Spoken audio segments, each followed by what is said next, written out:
The two nations, Jewish nation and Persian nation, they have had an amazing contact for more than 3,000 years.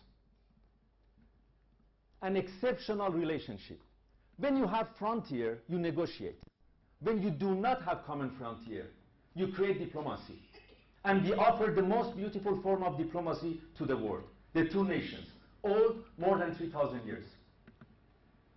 Ahasuerus fell in love with Esther.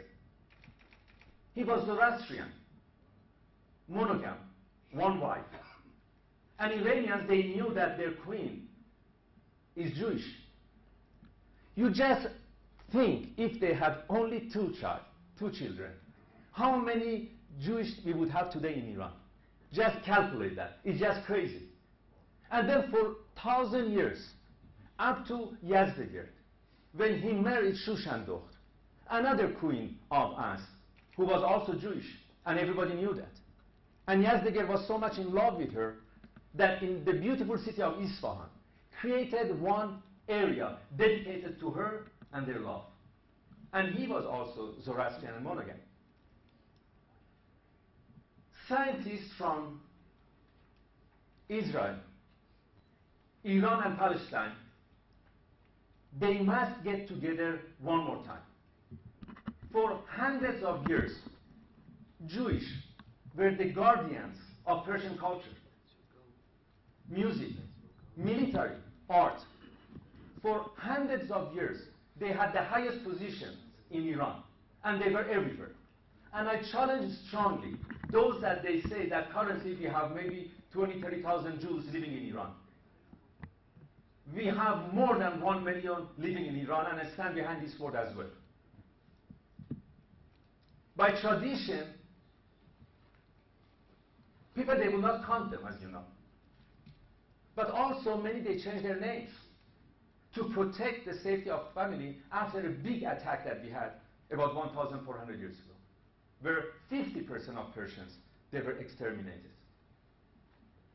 But if you look at history, I checked the history, I went to many libraries, you cannot find one single dark page between Jews and Persians. You cannot. I challenge you to do that. You cannot find one single dark page over 3,000 years. And this relationship was built on love. And then Daniel the prophet, he comes to Iran. And he was supposed to go back. But he stays in Iran. And the most important doctrine of law, Talmud, was written in Iran. And you saw the tomb of Daniel the prophet.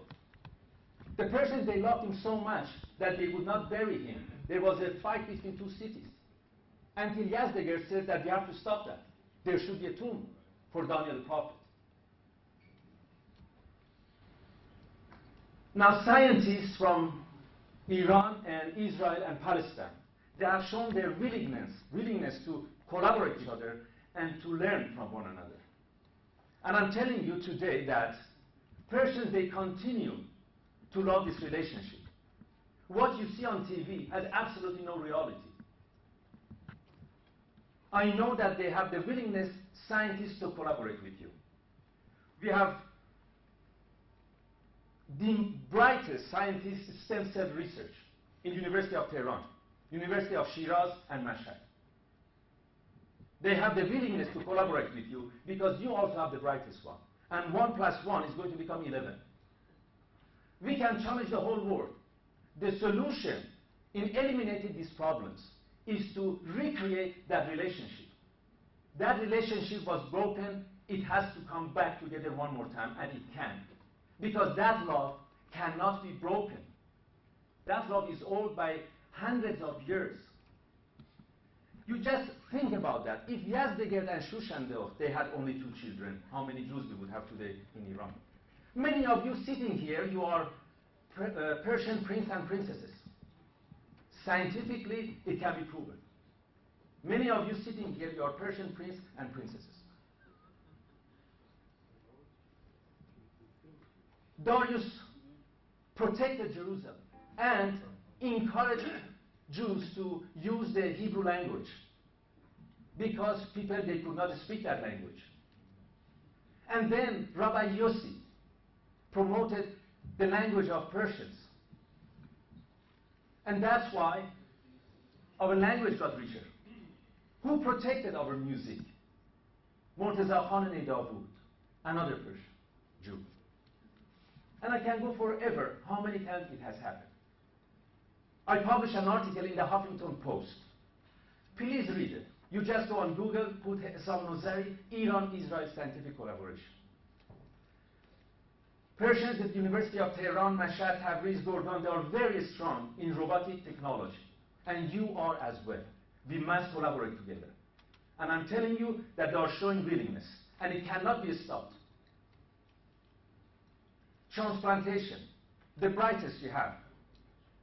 And they have shown willingness.